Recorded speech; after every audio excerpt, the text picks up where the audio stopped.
Good afternoon, ladies and gentlemen. Bonsoir. ¿Cómo está? Ogenge de suka ajibe mashite konnichiwa.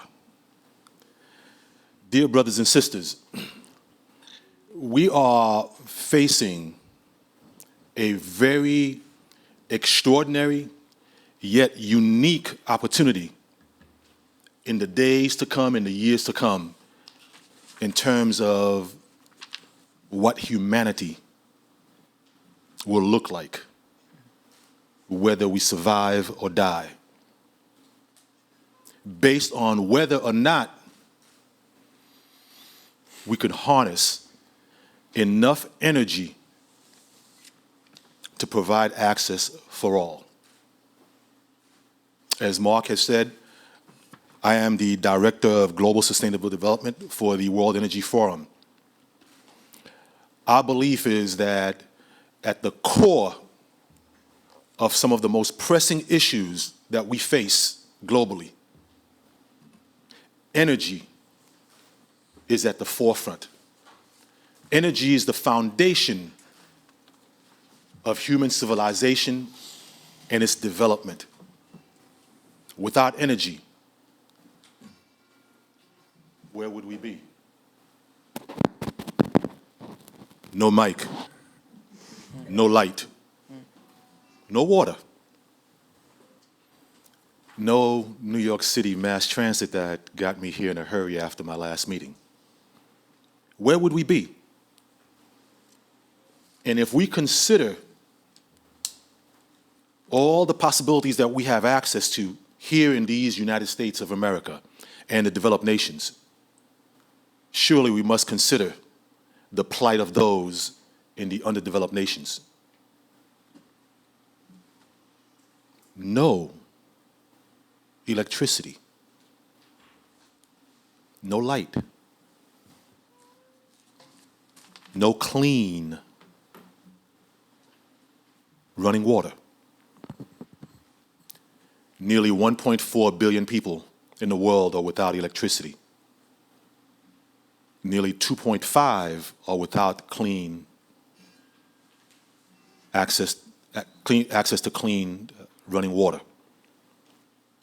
These are the issues that the World Energy Forum sees that we have a responsibility to bring to the forefront of the discussions that are being held by world leaders, those in academia and government and business, to address. Founded in 2008, this has been our mission, to bring those who are interested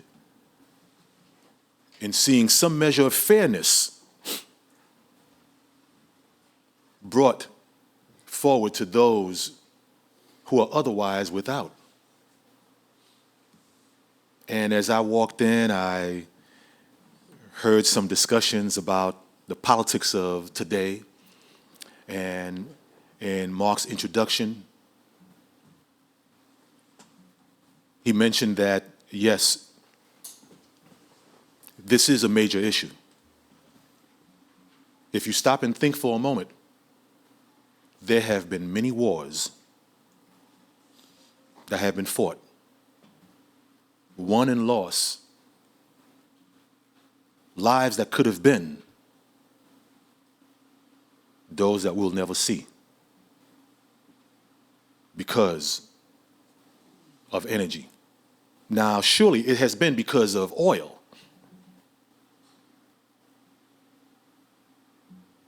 But now we have a unique opportunity to fully take advantage of the technological advances in the areas of renewable energies. And so for us at World Energy Forum, really it's not a matter of selecting any one particular source of energy, but it is about embracing the mixture. Because what we've come to realize is that those developing nations are not financially in a position where they could take advantage of those renewable energy innovations because it is now, at this time, still very costly. So some steps need to be taken in order to bridge the gap as we move from fossil fuels to renewable energy measures. These are the challenges that we face. This is our plight. This is our cause. This is what we work very diligently for in bringing policymakers and innovators and financiers together to address. For without this being done, we are sure to face many more wars, many more needless deaths, many children dying of hunger and without water, many more girls and women or under educated. So at World Energy Forum, we embrace the challenge of being the leader in bringing together world leaders on one single platform to address this global issue. This singular issue that we must embrace to advance the cause of humanity. Please, at this time, if you haven't already, think about your own evolution, your own education. And as I stand here this afternoon with you, I can tell you, many of my readings were done at night. And when our university library closed, I found my way home. And when things got quiet in the house, and out of an 80-page chapter, I still had maybe 40 more pages to read, I was up at night, in the kitchen, in my bedroom, sometimes even in the bathroom, with the light on. How many are being denied the opportunity to learn because of a lack of electricity?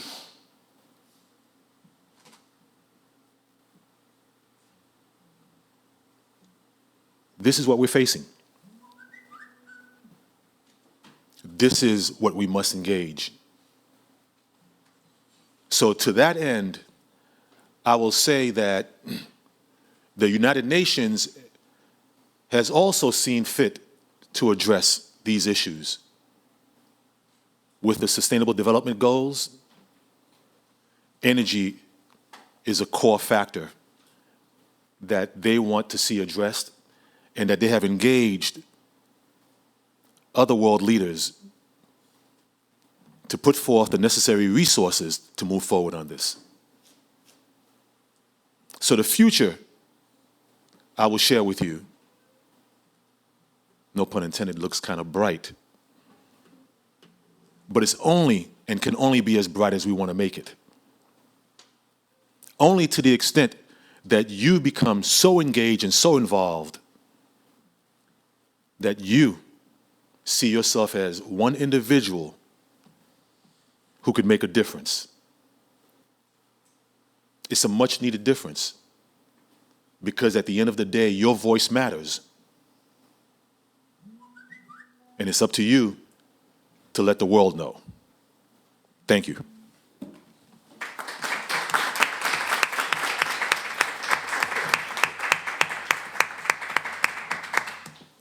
And I would be remiss if I didn't share with you that I was born in Haiti, educated in the U.S., and in the last 2 election cycles, I've been a candidate for U.S. Congress. So I appreciate the political discussion as well as our discussions on energy and other humanitarian issues. Thank you. So thank you. Any questions? Oh, yes, please. So I'm sure we have Any questions? some questions and comments. And as always, please briefly introduce yourself when those come under question. Who would like to go first?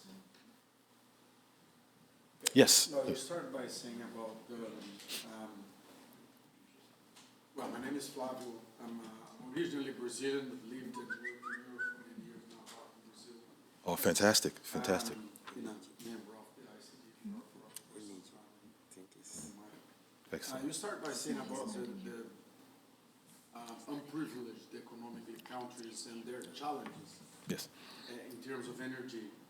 How do you see avenues to help them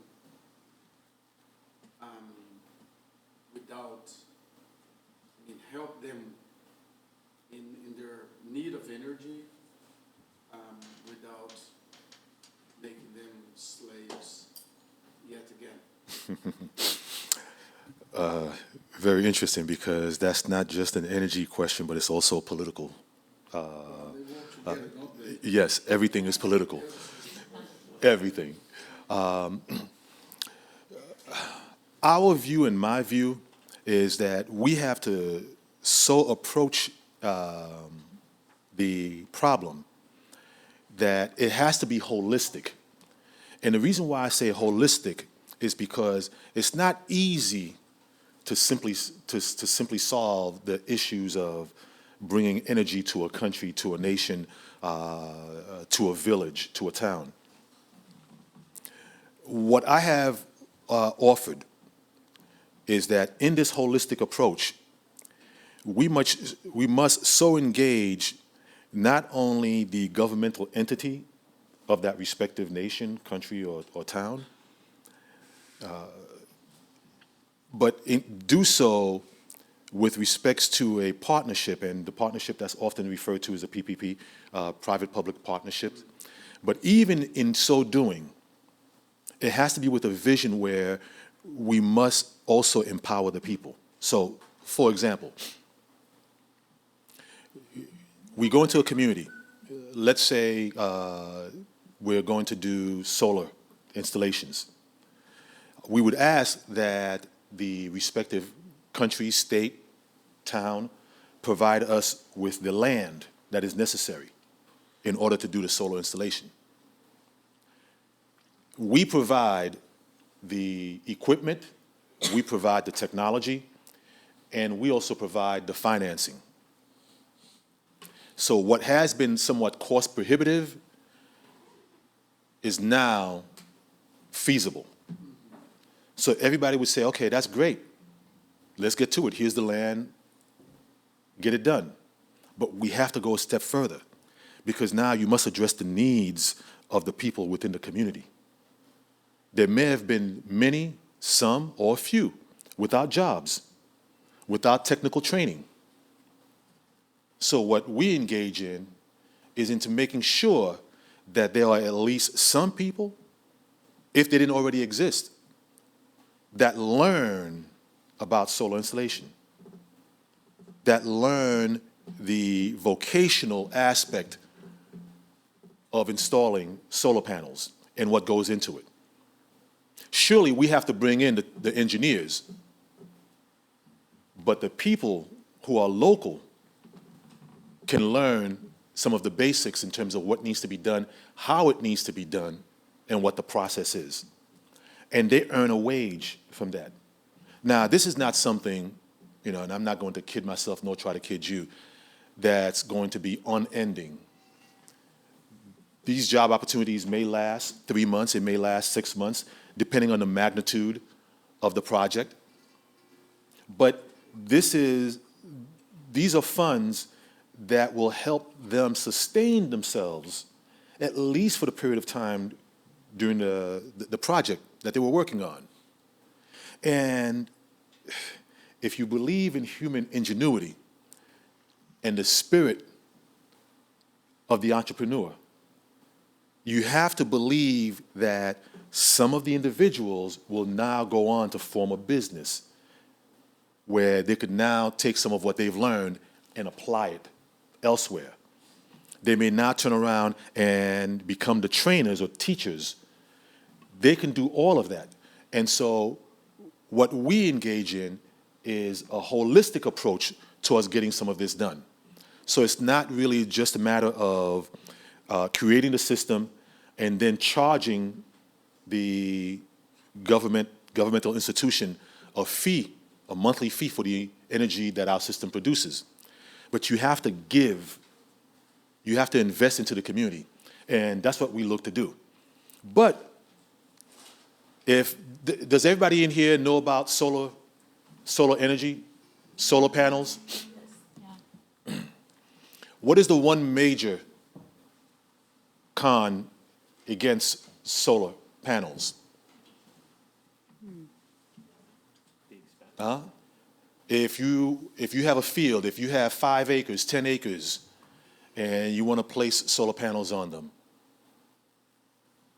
what is the one major negative factor that you should consider? Cost, we'll take care of the cost. We're doing the financing. Okay, to speed things up, is that it requires a great deal of land. And what the solar installers, global installers, have been doing is that they simply come in and they put on the solar panels across the land and they're done. That's it. But once you use that land for solar panels, it's done. What else can you do with it? If you start thinking holistically, if you start thinking outside of the box, then maybe you might want to engage some farmers and have them look at some plants that could be planted along with the solar panels. Some of them even in the shade for some plants that don't require much light. Some of the plants may not require much water. You could plant those along with the solar panels. So now, not only do you have solar panels, but you have an added benefit, a little something extra. You have a team of people that will look into taking care of the solar panels because they know that it's a relationship between them, the solar panels, and the farming that they're doing. So for us, this is what we do. Yes? I would have many more questions, but I'll leave you to. Yeah, I welcome all questions. This young lady here, I see you, sir. So yeah, my name is Mathilde. I'm from Paris. Studied bonsoir. more art history and museum and gallery studies. But I know people doing farming. I would say it's true. It's quite a relevant point you raised, but I think it depends on the type of farming, because you refer to plants, but if it's animals, you can build up a structure as well, so you can still have do the farming of animals and still use that energy first, and second, you can generate income by having solar panels, because I think it was in the UK that I saw that or in France, I forgot, that if you install solar panels at your place or in your farm, and that it does more energy than you actually need, you can actually sell it to the state, so they redistribute it through the country or the neighborhood. Yes, okay. Bonsoir, mademoiselle. Yes, what she is saying is absolutely true. Please allow me to offer this. With respect to the solar panels and farm animals, for example, you may decide that you're going to grow grass and you could bring in some goats and they'll graze on the grass and they'll live without any interference with the solar panels. That is absolutely true. And this is some of the things that we look at, because you must try to do something extra with the land, not just simply leave it there. So we look at doing that. With respects to the excess energy that your system will produce and selling that back to the utility or to the grid and then being compensated for that, that is something that got started a couple of years ago, and I'm familiar with that. It taking place over in Europe as well as here in the U.S.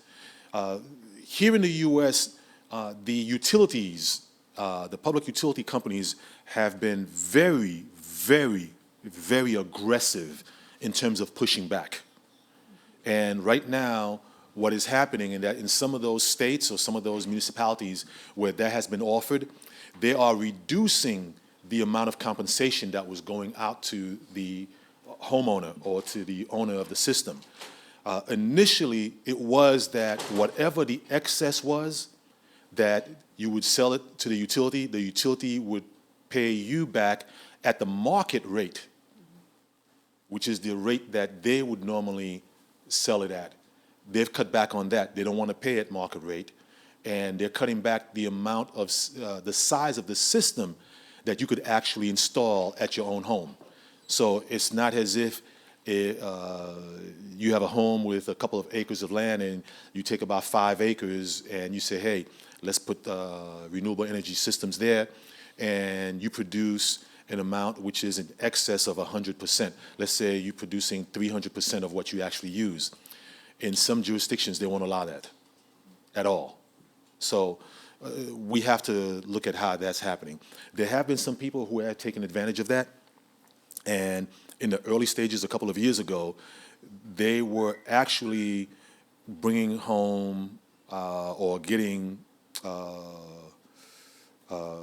compensation from the utilities in the thousands of dollars, let's say. And these are what you would call probably relatively small systems because they were rooftop on top of a building, fairly large building. But yes, so that can be done. But understand that the utilities are pushing back because they see that as a loss of income for them. Okay? And I think it was that young man and then that young lady there. And then, okay, yeah. Oh, I'm sorry. Yes, it's okay. Yes. Yeah. Oh, okay. Thank you. My question goes this way. If we are talking about energy at the global level, I wanted to know whether it's cost sharing. Cost sharing, I mean, okay. Yes, so that the underdeveloped countries or the developing countries can equally benefit. And if so, what are the interventions in place? Because if we are looking at the scale-up, for instance, at the developing countries, where energy, they have the energy, but scaling up to communities in terms of sensitization, its usage, so that I can create employment opportunities for them. Though we have energy experts, but they are doing very little to scale up at the community level. Using my country, for instance, Ghana, is a typical example. So I wanted to find out, you being expert on the field, what scale-up interventions are you putting in place to help these developing countries, and for that matter, scale-up strategies? Okay. Thank you. Yes, and thank you for that. Ghana, as we've come to know and realize, has been embracing the buildup of energy infrastructures. So much so that some of Ghana's energy production is being shared with its neighbors. And so for us, we fully embrace the scaling up of these energy infrastructures, the build out of a multitude of diverse energy systems. Now, and I say that to say that as much as I've spent some time talking about renewable energies, it's not going to be anytime soon, should I say, that we're going to be able to get rid of oil. Let's just face that. It's not going to happen anytime soon. At the same time, those who have been engaged in the discussions about oil and peak oil and how much reserves are still in the ground, fully realize that oil is going to be around at least for the next 20, 30, 50 years, maybe even 75. So now it depends on what we do in terms of our use of this, what we know and can actually say is limited, although we don't know what the amount is, limited amount of oil that is in the ground. So in terms of the buildup or the upscaling of infrastructures in Ghana, I would say that, as I said earlier in my statements, that it needs to be a mixture of all of the possibilities. And as we do that, certainly we must focus on the fact that we have to deal with the issues of global warming and climate change. So as much as I'm saying that it's a mixture of all, and we have to use all of the resources that's available in order to move us forward, as Ghana is certainly doing. As we use oil, I don't know if everybody's familiar, there's a difference between the use of number 2 and number 6 oil, dirty oil versus clean oil, or cleaner oil, not fully clean oil. And we have to build those bridges so that we could eventually get to where the renewable energy systems are more cost efficient. And with Ghana, we're looking at solar, we're looking at minimal wind, but without question, hydro can play a significant role. And in many other areas of the world, we're looking at that as well. And another area that has, I've spent a significant amount of time studying is, when we're done with this, do you know where it goes? Maybe recycled. If not, it goes into the garbage. Somebody picks it up, and it winds up in a landfill. In my opinion, landfills are unsustainable. Absolutely unsustainable. So therefore, we must engage and embrace a process by which we now begin to retrieve the trash that has been placed in landfills. Some people say, no, leave them, you cap them, cover it up, and in 20, 30 years, it may be used again, the land may be used again. No, it's not that simple. It produces methane and other gases that are harmful to the body. The methane that it does produce can be used for energy. So we encourage those municipalities to use the methane as much as they can. But eventually, our position is that those landfills should be dug up, because there are some landfills that you can dig up that may have been started maybe 30, 50, 75 years ago. And you can still pull out newspapers and be able to read them.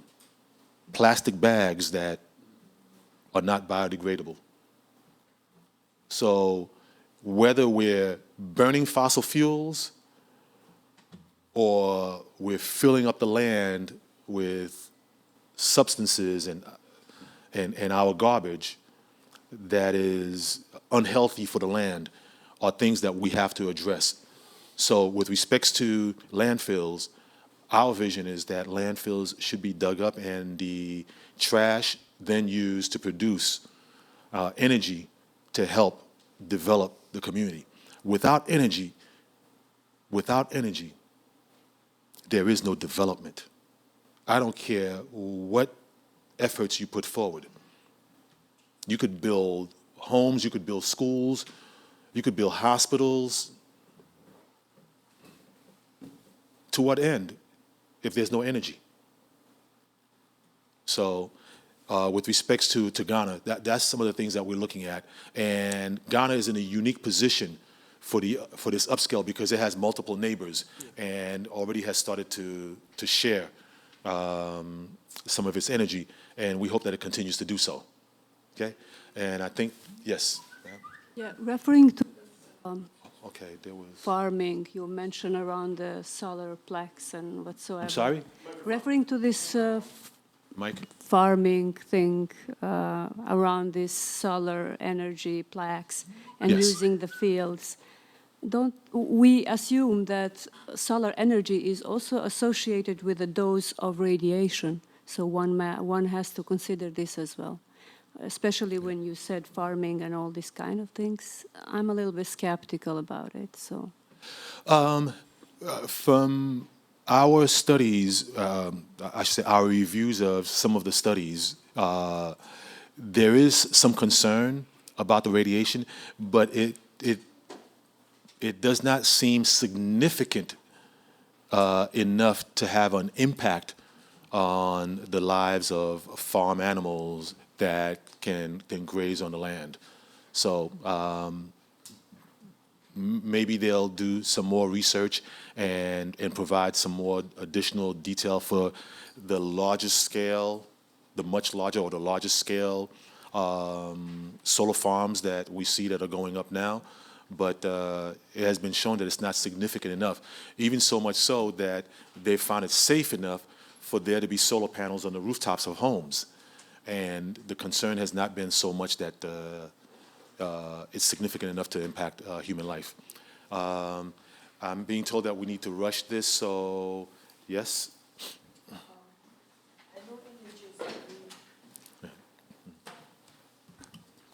Important. And my worry, I'm from Nigeria.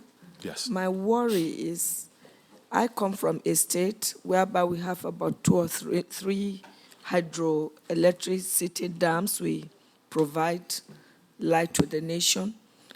But the effect, long-term effect of these things, like what we are experiencing in some parts of the state, at times there will be this flood and a lot of disasters we've experienced.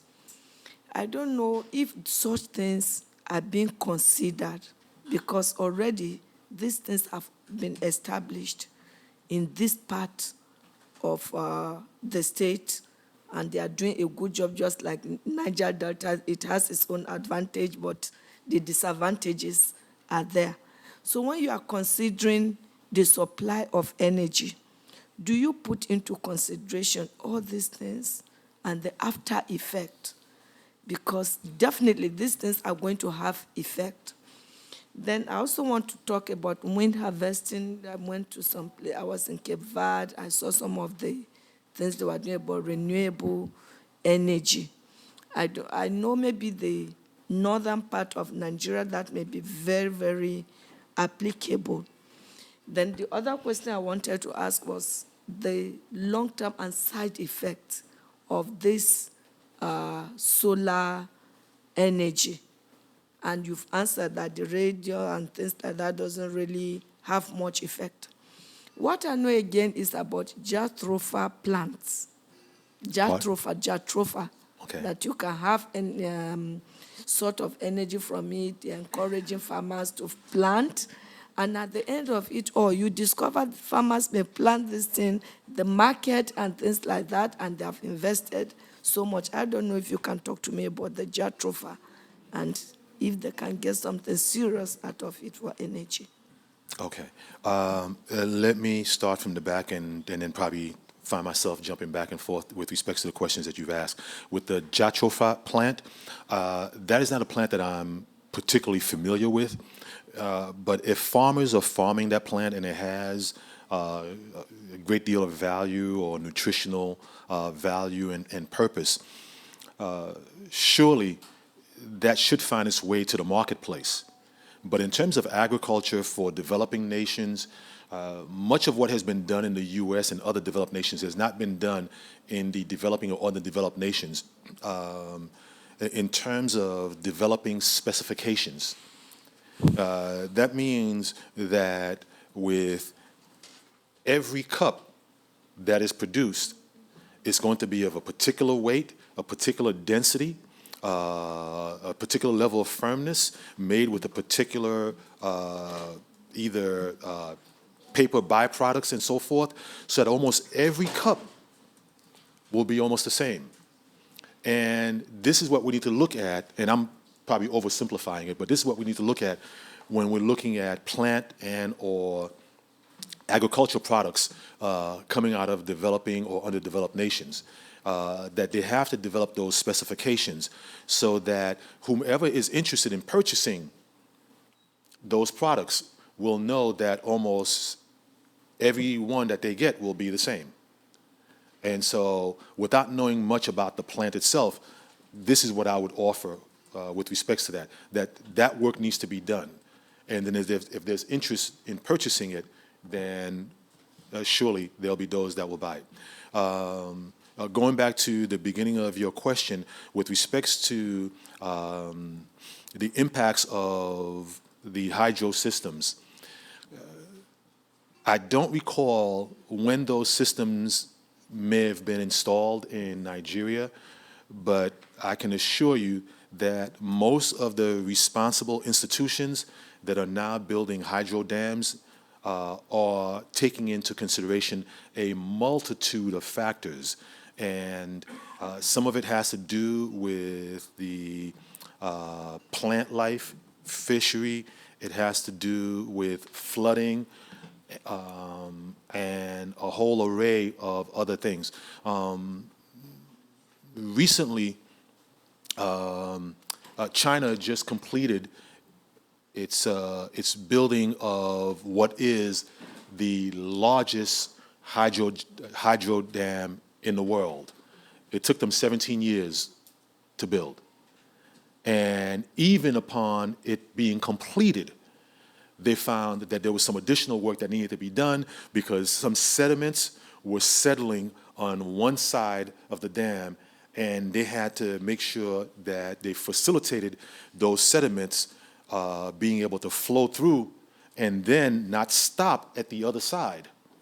So with every advancement, there's always room for improvement. And so even with that system, and it is phenomenal. I'm somebody that's into cars as much as I'm into energy, and that dam in China is like a Ferrari. I mean, it's just it is just amazing in terms of what they were able to do. But even upon completing it after 17 years, there's still need for improvement. So if there's some experience in terms of flooding that's taking place, the engineers need to go back and look to see what can be done to shore up the structure so as to avoid future flooding and or redirect the water. It may be that they may need to build an additional dam or extend the dam. So there's a multitude of things that needs to be done. Just 1 second. So I hope that addressed the question about the dams. And with respects to Nigeria itself, Nigeria is very unique. I know everybody knows that Nigeria is full of oil, and yet so many are without electricity. Even the airport in Lagos, it's supposed to be 24-hour airport, 24 hours a day, but things kind of shut down at about 10 p.m. Why? No electricity. Not enough electricity being produced. Not enough investment being made into the structure so that those who live in Nigeria could have access to electricity. And I guarantee you, if you give people electricity, you'll be amazed in terms of what they can do. The ingenuity, the innovations, the entrepreneurship. So again, energy is at the foundation of it all. We're interested in doing some solar projects in Nigeria. And as I mentioned earlier, you have to deal with different municipalities. With Nigeria, it's not just the federal government, but you actually have to go to the states. And the governors have to approve of anything that's going to happen within the boundaries of of their jurisdiction. So there's much of that to consider as well. But as long as governments are willing, then there are institutions, and I open it up to say institutions, maybe much like ours, the World Energy Forum, that have not only gathered and brought together technical institutions and the business entity, but also the financing arm to take on these projects, wherever they may be. I mentioned to you that I was born in Haiti, and while most Haitians are at least bilingual, if not trilingual or multilingual, there is one English word that every Haitian knows. Every Haitian, man, woman, and child. One word in English that they know. And it's not the word money, it's not the word dollar, it's not Obama. One word, blackout. Blackout. They know what that is. About 7 p.m., blackout. Because they have to go into energy conservation, and they don't want to overload it because Haiti is in a tropical climate. So there's a great deal of need for air conditioning systems during the day and so forth. Yeah, blackout.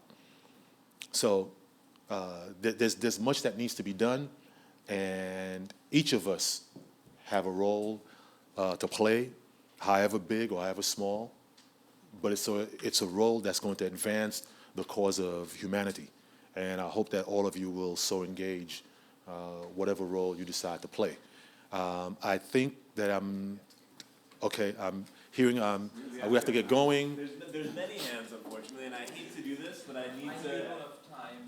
We want to make it quick, and I'll make it quick. A very quick question, and I just need a brief on. Yes. I'm from Afghanistan. My name is Shafiq Shahid, and I would relate my question to Afghanistan. So what's the forum's evaluation about Afghanistan's energy system? So,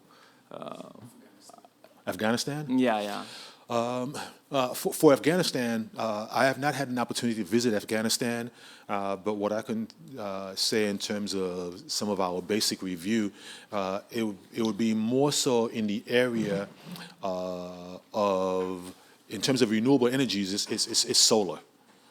Solar is what we're looking at. Unless you go up into the mountains where the winds tend to flow a lot faster and heavier, then there's a possibility of putting wind turbines. At the same time, while I'm asking that we think of all of the potential solar systems, energy systems, wind turbines tend to be a bit expensive in terms of what has been done and the way it is being done. Because I'm not an engineer, but maybe in the next life, I'll come back as an engineer with all that I've accumulated. But it makes absolutely no sense to me as to why they're building these huge wind turbines with 3 blades. What's the story with 3 blades? Oh, they did 3 blades, so this company does 3 blades. Oh, well, they did 3 blades, so this company does 3 blades. It makes absolutely no sense. And hence, it doesn't produce as much energy as it should. I think if it was 5 or 6 blades, it would probably produce a lot more energy and then make it more cost efficient. But I just wanted to, but mostly solar. And in Afghanistan, it should be a lot easier. The oil is there, but yeah, if it's renewable energies.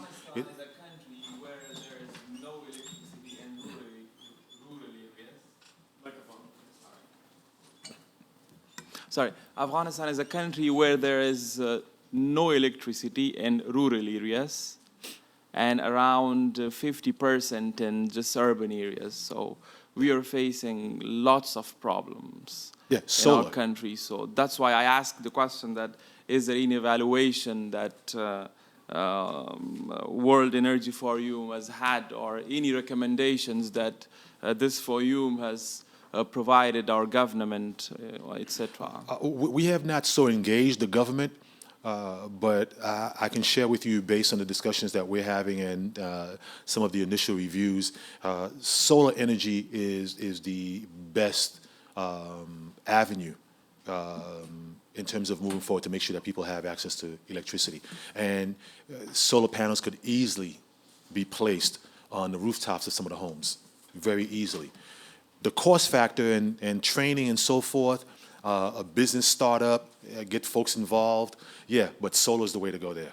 Absolutely, yeah. Thank you. So, We do have to conclude, but what I would suggest we do, because I know you're a very popular man, we see that already. If you agree, maybe you could walk with us. We wanted to do a group photo in the main campus of Columbia, ideally together with you, and that way that gives us a chance informally as we walk, because I saw many hands here, and I don't know where to start, but I'm afraid we're already an hour and 15 minutes over schedule at Columbia. So if everyone could, pack up your things a little swiftly, we'll walk together, and then Columbia can relax. They have their room back, and then we'll do a group photo in front of the steps. But before you leave your seats, let's give a big round of applause for excellent keynote speech. thank you.